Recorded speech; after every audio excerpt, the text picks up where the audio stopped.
they planned out this attack well in advance, that they armed themselves with firearms, broke into his home in the dead of night.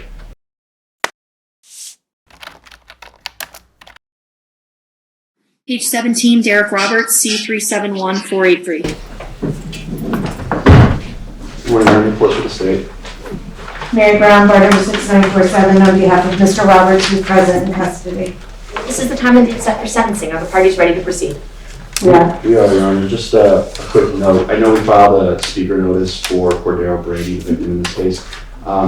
I was in good contact with him up until yesterday about coming to speak. He wrote this morning. I think just mentally and emotionally, it's a bit too much for him to come down and speak. Sure. He did send a letter Okay. that I asked that I be allowed to read at the end as if it was him speaking. I did share it with Ms. Brown so she could review it in case she had any issues prior. Any objection to that? No, Your Honor. Okay, that's how we'll proceed then, Okay. Mr. Portz. Thank I you. did review your sentencing memorandum, Mr. Portz, as well as I reviewed Ms. Brown's sentencing memorandum as well. Thank you. So I understand the facts of this case are very well known to the court by now. That the defendants in this case and his co-conspirator, they specifically targeted this victim, Mr. Cordero Brady. That they planned out this attack well in advance. That they armed themselves with firearms, broke into his home in the dead of night, and then attacked him in his own bedroom. And when he resisted, they shot him multiple times and nearly killed him. The crimes committed in this case were egregious. They were unnecessarily violent, and they violate one of the most sacred spaces that we as a society recognize, which is someone's own home. Now, I know Your Honor knows this from your years of criminal practice as well as your time on the bench. Home invasions are particularly terrifying crimes. It's bad enough when the victim isn't home to know that someone broke into your personal space, but it takes a particularly violent and criminally minded individual to specifically target and attack a home when you know the victim is inside. To use that fear to your advantage, to extract additional information from your victim, to get information on where the valuables are. And that's exactly what the defendant and his co-conspirators did in this case. And we know that from text messages that they were sending to their other co-conspirator, Raven Queen, on the night of the attack, that they knew that his cars were in the residence, that they had moved the security cameras, that prior to breaking in, they texted Raven Queen that he's asleep, we're going in now. And then when they get into the house, they don't just rummage through what's on the bottom. They break in through a glass door, and then they go up 2 flights of stairs to the 3rd floor, break into his bedroom, and then attack him. So I think, the purpose of this memo and what we want to convey, because I know that the facts are well known to you, is exactly how kind of terrifying this night was for this victim. And you're going to hear, again, his statements and how it's going to have affected his life and his family's life. But, I think nothing can speak more clearly to it than the pictures we provided from the crime scene, which is on page 4 of our memo. And it looks like something out of a horror film. There's bloody footprints on every floor, in every room, up and down every stair. And what does that tell you was going through Cordero Brady's mind that night? He's been attacked in his bed. He's been shot twice in both legs. He has a broken femur, and despite his blood loss and the pain he must be going through, he's still so scared that the defendant and his co-conspirators are still in his home, waiting to attack him, that he walks on that broken leg with all that blood loss through each and every room and up and down those stairs. These pictures convey more than I could ever tell the court up here about how terrifying this particular event was for Mr. Brady. The other thing that we wanted to make clear through this prosecution memo, or through the sentencing memo, is that the defendant is not just someone who was brought along to commit these crimes. He wasn't unwillingly or unknowingly duped into committing these crimes. He was an active participant and a key player in everything that happened that night. You can see through the text messages between him and defendant McDuffie of them planning well in advance to commit this crime, of him reaching out to McDuffie, who, by the way, is a juvenile, to ask him to acquire guns for him. A felon who's twice convicted for prior residential burglaries in the state of California is asking a juvenile who's sending him pictures of guns to bring them to him, to help him restore his, he goes by the moniker Ruthless, to help him restore his ruthless name, which is exactly what he's trying to do when he commits these crimes with these co-conspirators. We know from the video surveillance and social media images from McDuffie as well that he doesn't just stay in the car, he's not the getaway driver, He picks everyone up, but he's also seen on camera with his other co-conspirators going to the victim's house, and then after the shooting takes place, fleeing back to his car where they drive away. And I'd also note for the court, on top of all the sophisticated degree of planning for this case, he also, when we got his phone after he was arrested, had deleted the contents of his phone. The images, the texts, etc. that we found on McDuffie's phone that was left at the crime scene are no longer on his phone. So he's actively, even after the fact, attempting to hide his role in all of this. This is someone who is well versed in residential burglaries. Again, first-degree burglary in the state of California is residential burglary. Twice convicted of that on 2 separate occasions, once while he was on parole. And then he comes to this state, commits these crimes, victimizes people in this fashion, and asks for probation. The state's position is when you consider what the factors that we look at in sentencing, you look at his criminal history, you look at his character, and you look at the damage that he caused and the crimes that he and his friends committed, that an 8 to 20 year sentence is absolutely appropriate. It is by no means, just because it's where we have capped ourselves, it is by no means the maximum sentence that Mr. Roberts should or could be facing at this point in time, but it is a fair and just sentence given all these factors. We'll submit on that. Thank you, Mr. Portz. Turning to you, Ms. Brown. Your Honor, first I'd like to note that my client's girlfriend is 38 weeks pregnant, and she's here in support of my client for sentencing. Also, her older sister is here to support her and Derrick. My client's name is Derrick Roberts, and I'm asking this court not to judge him exclusively on the worst day of his life. Derrick was raised in a single-parent home with no male role model and learned his male role modeling from the streets. He was in an IEP from the day he started school. He was in special education. He was diagnosed, and on top of that, he was diagnosed with ADHD.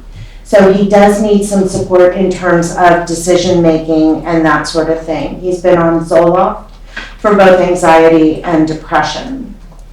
In 2014 and 2015, 9 years ago, my client was arrested for burglaries. He spent 9 years in prison. His entire adult life was spent in prison for 2 mistakes due to the California sentencing structure that is just unbelievable, that a young man at the age of 18 would be spending 9 years in prison because of their strikes laws. When he got out, he worked extremely hard to pull his life together. He came here, he developed a relationship with his girlfriend, he was working, he was doing extraordinarily well. He had broken ties with the bad things in his past. His girlfriend got pregnant. Somehow his past reached out to him, and he made a terrible choice. I've got nothing to say about the incident that happened and how that might have impacted the victim. It was terrible. But what I would note is, when you read the sentencing memo and when you listen to Mr. Portz, he says, they do, they do, they do. My client is the only one of all of these who gave a statement saying exactly what happened. He came, he didn't tell on anybody. I don't want to give that kind of impression, but he owned his responsibility for what happened, and he came forward, and there is no evidence that he was a shooter. There is no, and in fact, he denies that today. There is, his position was that he was outside and he did assist, but he was not a perpetrator. That's what he's always said from the beginning. He has had a tremendously challenging life. He's doing the best he can. He wants to be there for his baby, who's going to be born in the next 2 weeks. Mr. Roberts asks you to please consider probation, that these felonies are probationable. If the court's going to impose a prison term, I would ask for something along the lines of 2 to 5 or 3 to 8, so that he will be able to be the man that he needs to be for his young child who's going to be brought into this world potentially without a father and without that male role model that he was missing when he was growing up. And, you know, instead of continuing the cycle, he wants to be there. He wants to be the man that his child is going to need. And so based on that, we're going to ask for either probation or a 2 to 5, 3 to 8 kind of sentence that will allow him to return back to the community and to his family. Mr. Roberts, I'll tell you, it's really hard to reconcile the person that your family and friends describe with the person that I see in the text messages who's setting these things up. I do want to give you an opportunity to talk to me, though, before I sentence you in this matter. First, I want to apologize that you even had to deal with this situation.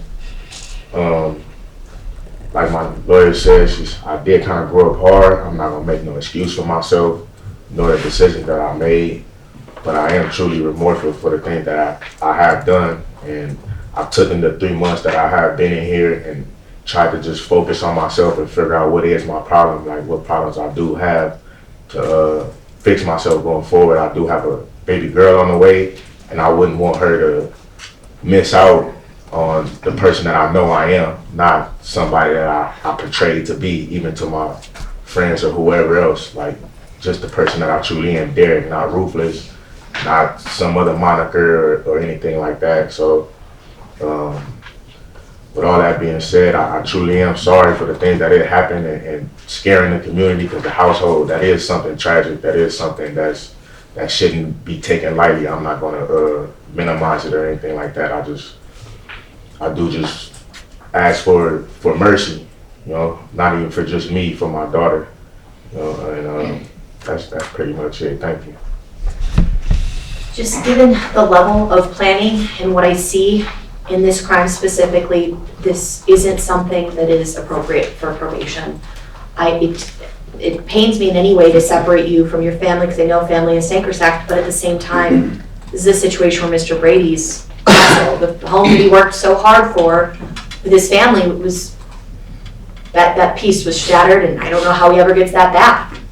And I don't want to interrupt, Your Honor. Oh, I but apologize. You did have the letter. I just want to make sure we put that on. Go ahead. Thank you. I'll read that.